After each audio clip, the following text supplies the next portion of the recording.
मेरा घर है बाबूजी, मैं अकेला घर का 14 आदमियों का मजदूरी करता हूँ भैया, मजदूरी करता हूँ। मेरा घर कभी हम लोग विवाद में नहीं रहे भैया। ए बब्बा कभी तुम हमको गलत जगह, मेरा एक नाम ये बाबूजी से पूछ लीजिए, हम लोग का कोई एक एफआईआर नहीं।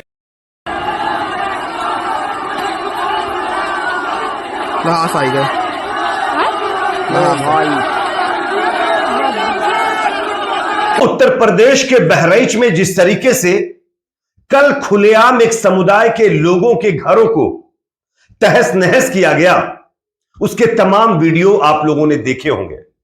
जिस तरीके से यह फसाद हुआ वो भी आप सब जानते होंगे, लेकिन इस वीडियो के जरिए से मैं आप लोगों को उत्तर प्रदेश के बहराइच में हुई हिंसा के कुछ वीडियोस दिखाना चाहता हूं, जिनको देखिए और समझिए कि आखिरकार किस तरीके से और कौन वो लोग थे जिन्होंने बहराइच में फसाद किया।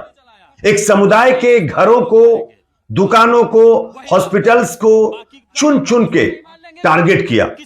आप सब जानते होंगे दुर्गा विसर्जन के दौरान एक जुलूस को लेकर के यह बवाल हुआ, जिसमें एक मुस्लिम व्यक्ति के घर पे, उसके घर के सामने जाकर के यह जुलूस रोका जाता है। वहां पर दावा यह किया जा रहा है कि आपत्तिजनक जो है गाने लगाए जाते हैं, डीजे बजाया जाता है, और जब उसका विरोध एक मुस्लिम फैमिली करती है तब उसी में यानी जुलूस में शामिल कुछ हुड़दंगियों ने बवाल करना शुरू कर दिया और मुस्लिम जो घर वालों के सामने यह जुलूस जाकर रुका था, उनकी फैमिली से और जुलूस वालों के साथ बहस होने लगी।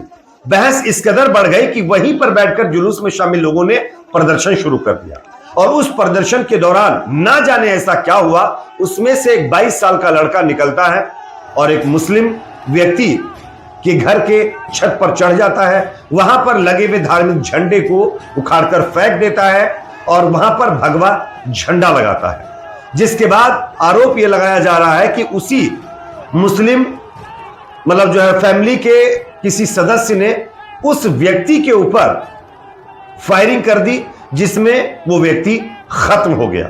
और यहीं से शुरू हुआ यह विवाद एक बड़ी हिंसा का रूप ले लेता है और पूरे बहराइच के अंदर, महाराजगंज के अंदर हिंसा होती है। चुन चुन कर लोगों के घरों को खाक कर दिया जाता है। इवन महिलाओं को, बच्चों को तक नहीं बख्शा जाता है। वो बेचारे अपनी जान बचाने के लिए पुलिस वालों के सामने हाथ पैर जोड़ते हुए नजर आए।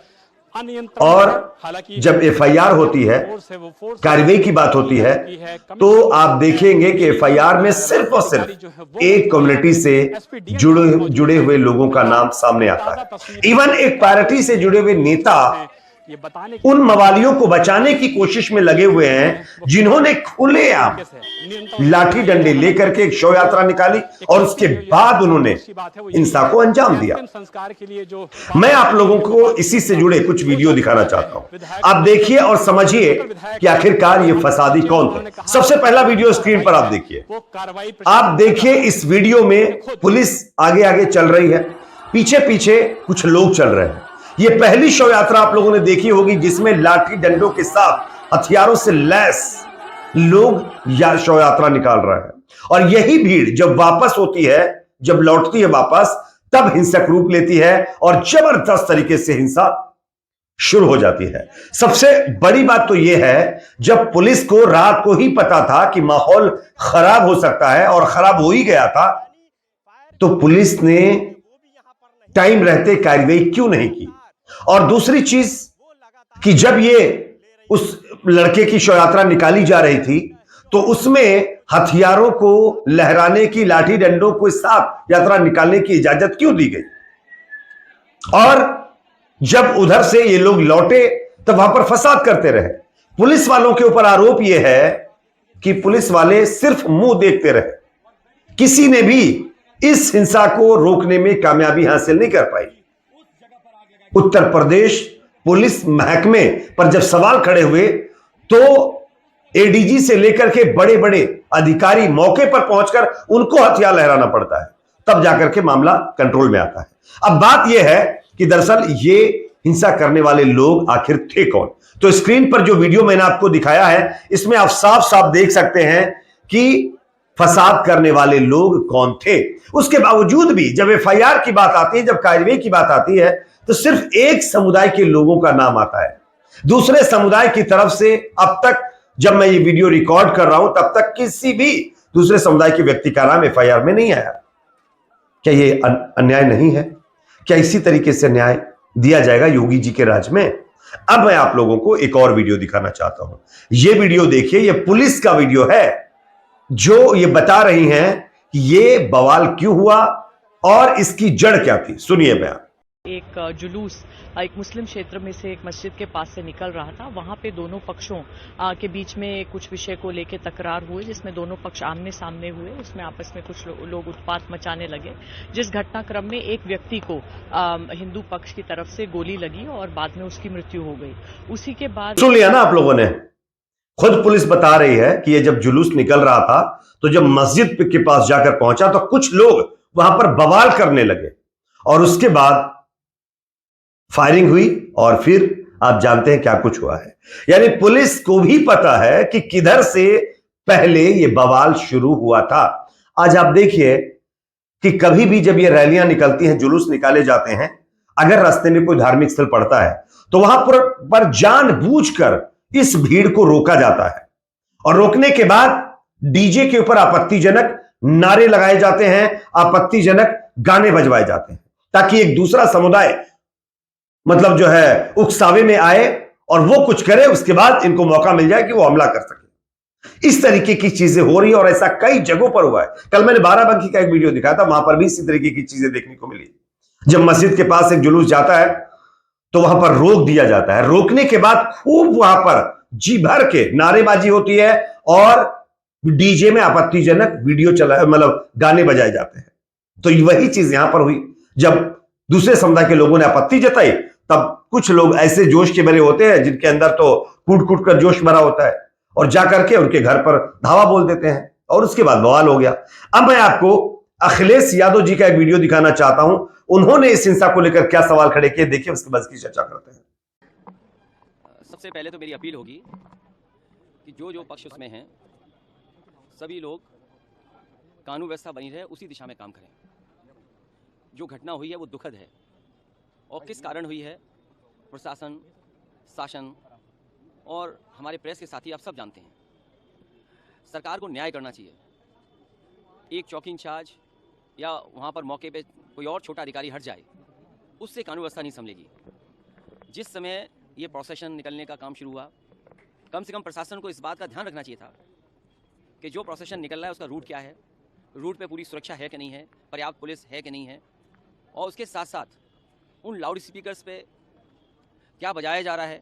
अगर ये बात मैं कहूँ तो हो सकता है सरकार कुछ और बात कहे, लेकिन कम से कम प्रशासन को ये ध्यान रखना चाहिए था कि आखिरकार क्या बजा रहे हैं, क्या किसी को अपमानित कर रहे हैं। तो ये पूरी जिम्मेदारी शासन की थी, सरकार की थी। शासन की चूक की वजह से इतनी बड़ी घटना हुई। केवल बहराइच में नहीं, इसी तरह सदियों पुराना, कई सौ वर्ष पुराना मेला लगता है बनारस रामनगर में। पर्याप्त पुलिस न होने की वजह से, पर्याप्त बैरिकेडिंग न होने की वजह से, पर्याप्त सुरक्षा के इंतजाम न करने की वजह से बहुत से लोगों को अपमानित होना पड़ा और लाठी चली, बहुत से लोगों को चोट आई है। इधर आप उत्तर प्रदेश में देख रहे होंगे कि भारतीय जनता पार्टी के लोग मनमानी कर रहे हैं। लखीमपुर में किसने नहीं देखा कि विधायक के झापड़ मारा गया और फिर क्या कार्रवाई हुई, क्या कार्रवाई हुई सोचिए आप। अगर वो एफआईआर लिखाना चाहते हैं तो एफआईआर नहीं दर्ज होगी। क्या एडमिनिस्ट्रेशन को सो मोटो लेकर के नई एफआईआर दर्ज करनी चाहिए थी? प्रशासन को खुद लॉ एंड ऑर्डर को बेहतर बनाने के लिए लोगों की नजर में, जैसा कि दोस्तों आप लोगों ने अखिलेश यादव जी का यह बयान सुना, उन्होंने साफ तौर पर कहा कि लाउड स्पीकर पर क्या बजाया जा रहा था ये किसी को बताने की जरूरत नहीं थी, इसकी जांच करने की जरूरत है। और उनको भी अंदाजा है कि वहां पर क्या हुआ होगा, क्या बजाया गया होगा, जिसकी वजह से ये तमाम चीजें हुई होंगी। सबसे अफसोसजनक चीज तो ये देखने को मिली कि एक हॉस्पिटल को भी नहीं बख्शा गया है।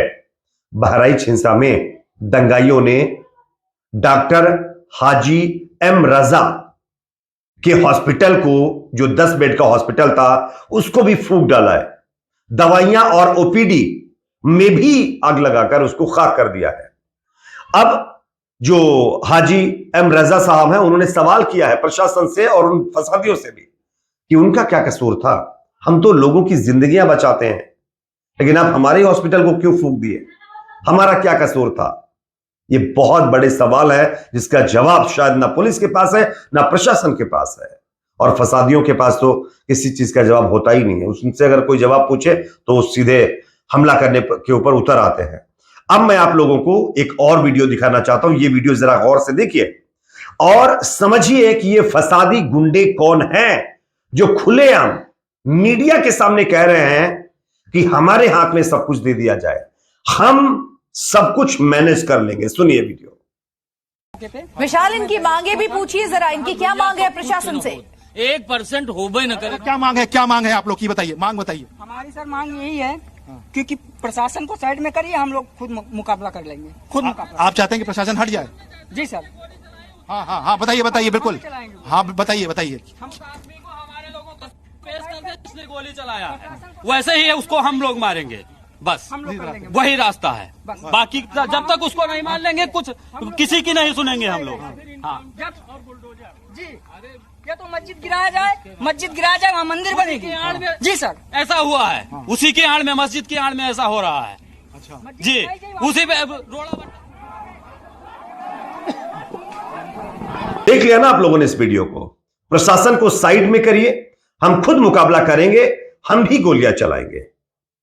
और उसके बाद जो कुछ भी हुआ आप देख सकते हैं। ये तमाम मवाली गुंडे ऑन कैमरा ये तमाम चीजें कह रहे हैं। उसके बावजूद भी क्या पुलिस को नजर नहीं आ रहा है कि हिंसा करने वाले लोग कौन थे? क्या उनके खिलाफ कार्रवाई नहीं की जाएगी? इनके घरों पर बिल्डोजर नहीं चलाया जाएगा?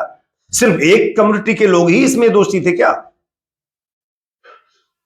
ये हो रहा है उत्तर प्रदेश के अंदर, ये हो रहा है योगी जी के राज में।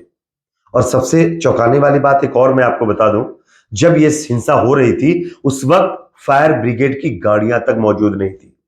वहां पर लोगों के घर धू धू करके जल जा रहे थे, उनके मवेशी, उनके छोटे छोटे बच्चे दहशत में रो रहे थे, बिलख रहे थे। एक भी फायर ब्रिगेड की गाड़ी नहीं थी। जो थी, आरोप यह लगाया जा रहा है वो साइड में खड़ी हुई थी, आग बुझाने तक नहीं आ रही थी। बाद में जब मीडिया ने हाहाकार मचा दिया तब गाड़ियां लाई गई और उसके बाद तमाम चीजें यहां पर की गई हैं। तो यह उत्तर प्रदेश का हाल है और क्यों, क्या, कैसे हुआ, ये तमाम चीजें मैंने आपको बता दी।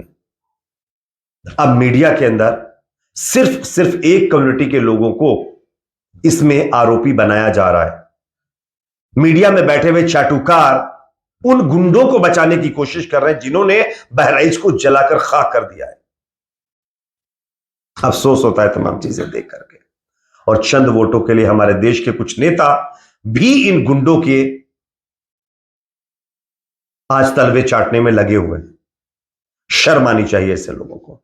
इस पर आपकी अपनी क्या राय है कमेंट सेक्शन में जरूर बताइए। वीडियो को लाइक, शेयर, चैनल पर नहीं तो सब्सक्राइब जरूर करें।